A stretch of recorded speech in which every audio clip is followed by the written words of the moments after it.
सोचिए, एक school teacher जो 20 साल तक हर महीने थोड़ा थोड़ा पैसा बैक कर रहे हैं, सिर्फ इसलिए ताकि रिटायरमेंट के बाद किसी पर डिपेंड न होना पड़े। सोचिए, एक हाउसवाइफ जो अपनी बेटी की शादी के लिए पैसे जमा करती है, और एक रिटायर्ड आदमी जो अपनी पेंशन इन्वेस्ट करता है, और फिर एक दिन अचानक office band, phone switch off, agent गायब और जिंदगी भर की सेविंग्स जीरो। ये कहानी सिर्फ एक इंसान की नहीं थी, ये कहानी थी 10 लाख से ज्यादा इंडियन फैमिलीज की। इस कहानी का नाम था सरधा चिट फंड स्कैम। उद्धरण चिन्ह। इंट्रोडक्शन।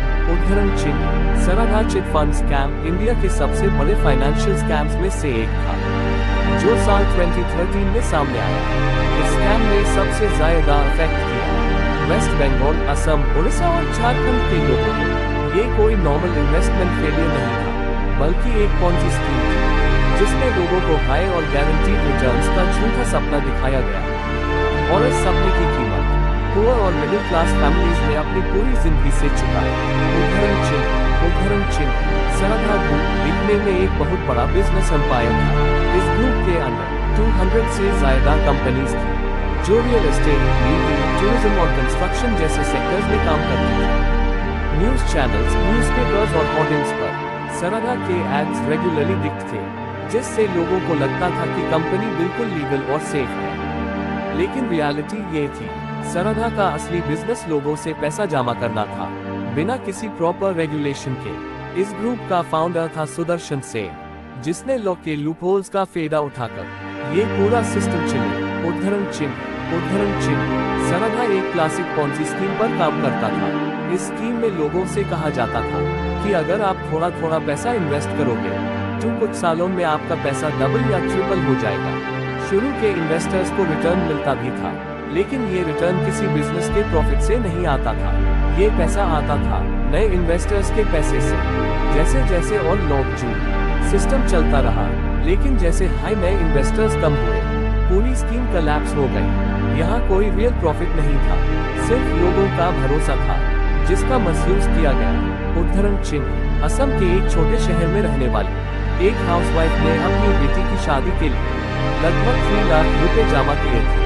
सरधा के एजेंट ने कहा था, मैडम, ये पैसा बिल्कुल सेफ है, बैंक से ज्यादा रिटर्न मिलेगा। उसने अपनी ज्वेलरी भी बेच दी और पूरा पैसा इन्वेस्ट कर दिया।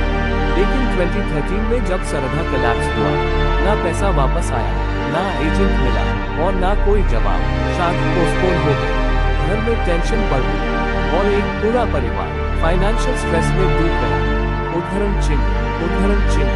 2013 के शुरू होते हैं सरधा ने रिटर्न्स देना बैन कर दिया। ऑफिसेज ओवरनाइट बैन हो गए, एजेंट्स अंडरग्राउंड हो गए और सुदर्शन सेन शहर छोड़कर भाग गया। लोग सरधा के ऑफिसेज के बाहर लाइन लगाकर खड़े रहे, प्रोटेस्ट्स हुए और टैब सबको समझ आया कि उनकी जिंदगी भर की कमाई अब वापस नहीं आने वाली। इस स्कैम में लगभग 2500 रुपीज से 3000 करोड़ रुपीज का नुकसान हुआ और करीब 10 लाख इन्वेस्टर्स अफेक्ट हुए।